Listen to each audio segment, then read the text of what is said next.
Greetings, dear friends. Your invaluable support is our strength. Don't forget to like, subscribe, and share this video. This greatly helps the growth of our channel. Leave your comments. Your feedback is very valuable to us. And now, to the most important and current world events. Let's go. I would like today, on the eve of Easter, to extend my congratulations. First of all, to the military personnel who practice Christianity, Orthodoxy, and are fighting for Russia. On this bright holiday, I congratulate everyone in our country and around the world who celebrates the upcoming day, honors and respects it.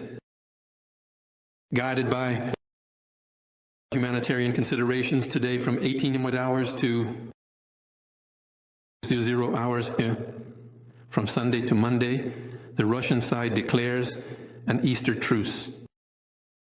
I order all military actions to be halted during this period, assuming that the Ukrainian side will follow our example.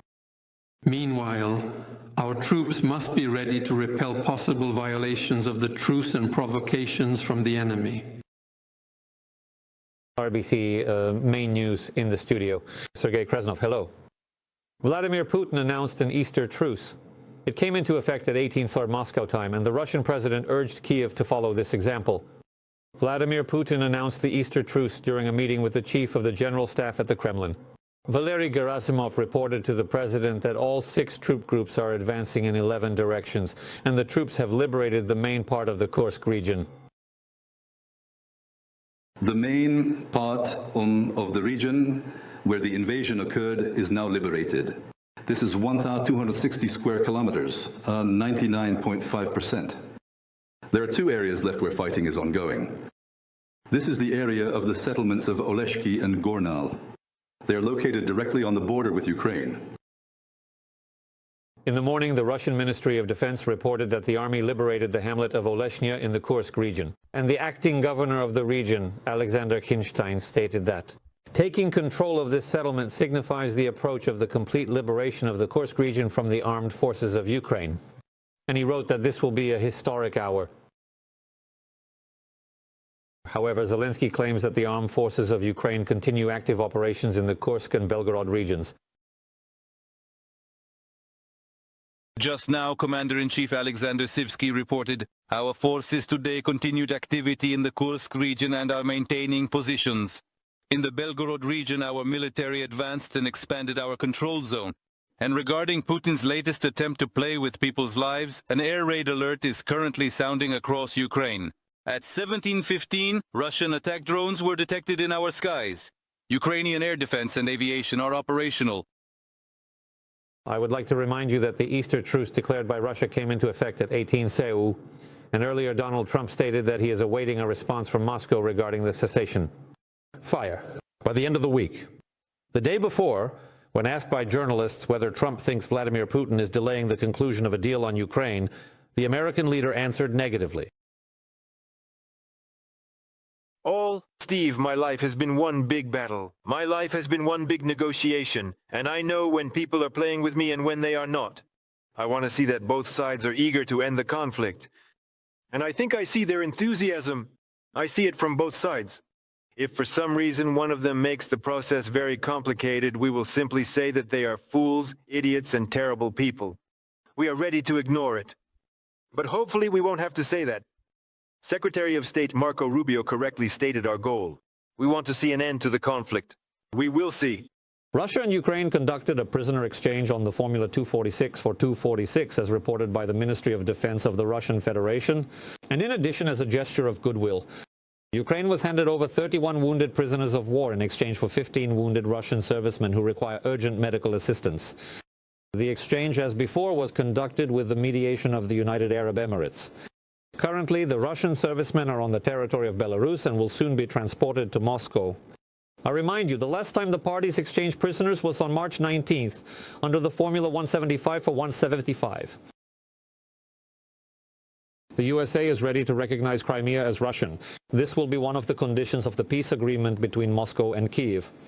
As reported by Bloomberg, this is the latest signal from Washington that it intends to achieve a ceasefire agreement. And the day before, the agency also reported that the states proposed to European allies to ease sanctions against Russia.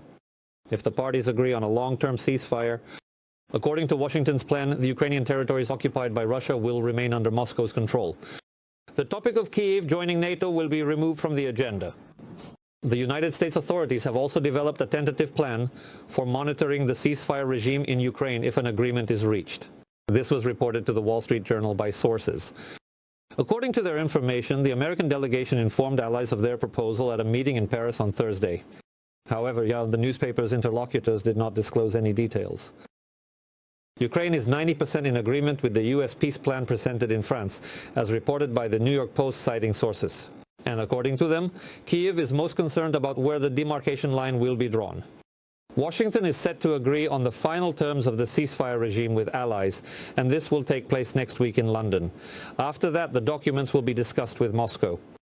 And after the talks in France, U.S. Secretary of State Marco Rubio stated that the states will refuse the role of mediator between Russia and Ukraine if there is no progress in peaceful settlement in the near future.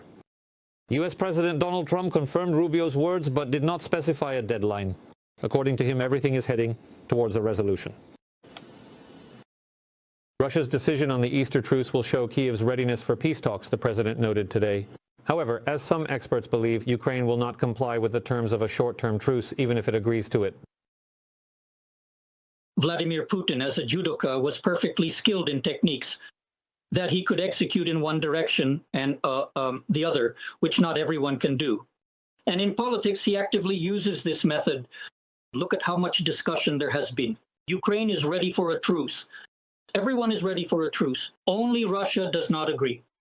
Russia needs to be presented with demands for an unconditional truce to be declared.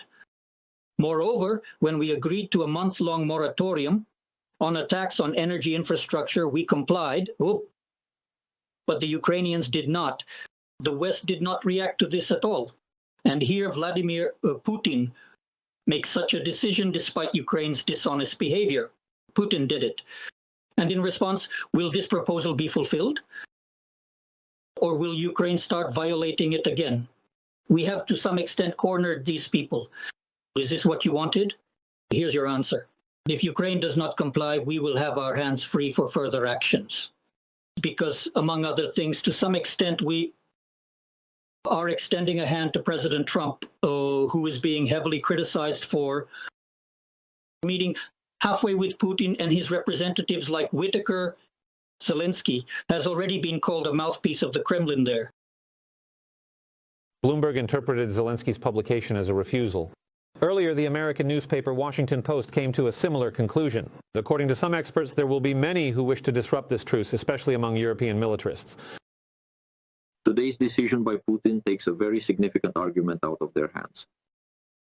Well, we'll see what happens next, because on one hand, there's the factor of common sense, which ideally should lead to the regulation that has been largely agreed upon between Witkoff and Putin, which has been prepared. And on the other hand, there's the factor of the stakes made for London, for France, for Macron, and essentially for the globalists in Brussels. This would mean losing a decisive bet. These are the things they have wagered on to ensure the Ukrainian conflict unfolds, for Russia to suffer a strategic defeat. Moreover, they, of course, theoretically wouldn't mind themselves to somehow end the Ukrainian conflict, possibly on their own terms, but they are completely unprepared to do so. There. In Jerusalem, at the Church of the Holy Sepulchre, the holy fire has descended.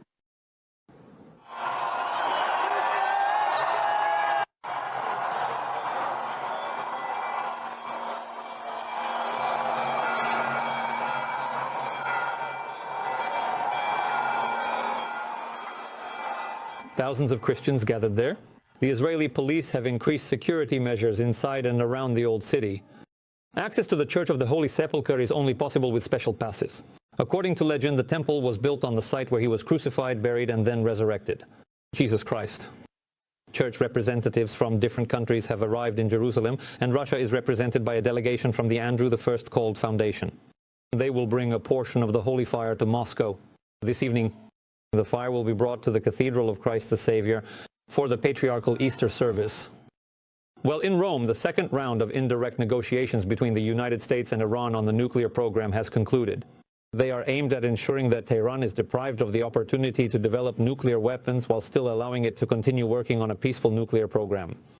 The head of the Iranian Foreign Ministry, Abbas Araghchi, stated that the countries managed to achieve a great mutual understanding on a number of issues. They agreed on the principles and goals of the future agreement, and the next meeting will take place on April 26th, after consultations at the technical level.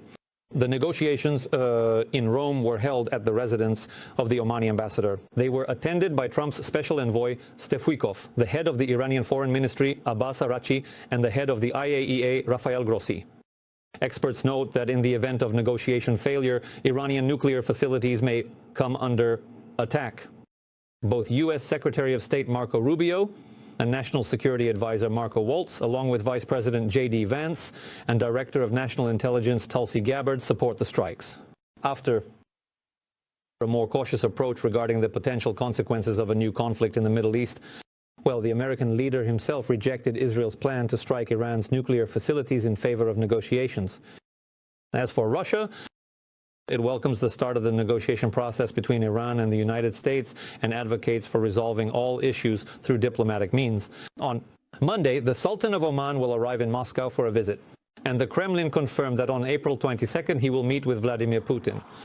It is expected that the parties will sign 10 agreements, including the mutual abolition of visa requirements. This was stated by the ambassador of Oman, and some experts note that Russia is one of the key players in the situation with Iran. Russia's capabilities in establishing contacts with Iran, attracting these opportunities of Russia, Russian levers for pressure are extremely important for Trump. The attraction of Russia's capabilities for mediation between the But USA and Iran, I think, is one of the key aspects of our interaction. And we play, I am sure, not the least role here, especially since we have such, I would say, balanced connections with both Iraq and Israel. Avtovaz has started the production of Lada Iskra at the plant in Tolyatti.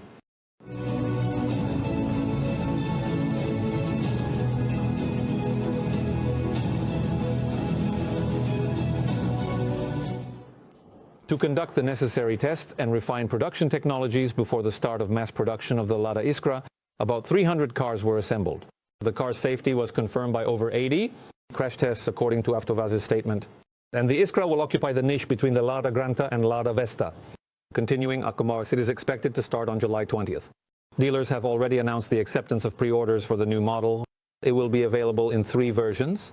The body types are sedan, station wagon, and cross station wagon. The car will also be offered with 3 powertrain options. In the first version, the car is equipped with a 5-speed manual transmission, a 1.6-liter engine, and 90 horsepower. In the second version, the engine volume is 1.6 liters with 106 horsepower and a 6-speed manual transmission. And the third version differs from the second only by having an automatic transmission. The price will start from 1.2 million rubles. The ceremony was timed to coincide with the 55th anniversary of the release of the factory's first car. This is the VIAZ 2101, commonly known as the Kopeka. The government has instructed to expand the preferential car loan program to support the market. This was announced by the head of the Ministry of Industry and Trade, Anton Nalehanov, at the ceremony for the launch of Lada Iskra production in Tolyatti. However, the lending is significantly different from what we had last year. Nevertheless, now the countries are in training. In training, we hope that this will have an investment effect, and we would still be able to increase everything. At the same time, the minister emphasized that one should not expect record sales figures. He also expressed confidence that despite the difficulties, it is possible to continue the development of new Avtovaz models. At the launch ceremony of the Lada Iskra, the head of the Ministry of Industry and Trade drove the new car model. Turn left. And here the electric power steering is also being tested. It can sometimes go outside. By the way, good access. On such a trip, probably excellent. Rudmit, what do you think? I have a very good matrix. It's good. As previously reported, in 2025, 36 billion rubles are planned to be allocated for the preferential car loan program. Under the program's conditions, the basic discount is 20% for residents of the Far East. 25% of the cost of a car with an internal combustion engine, and 30% when purchasing electric vehicles.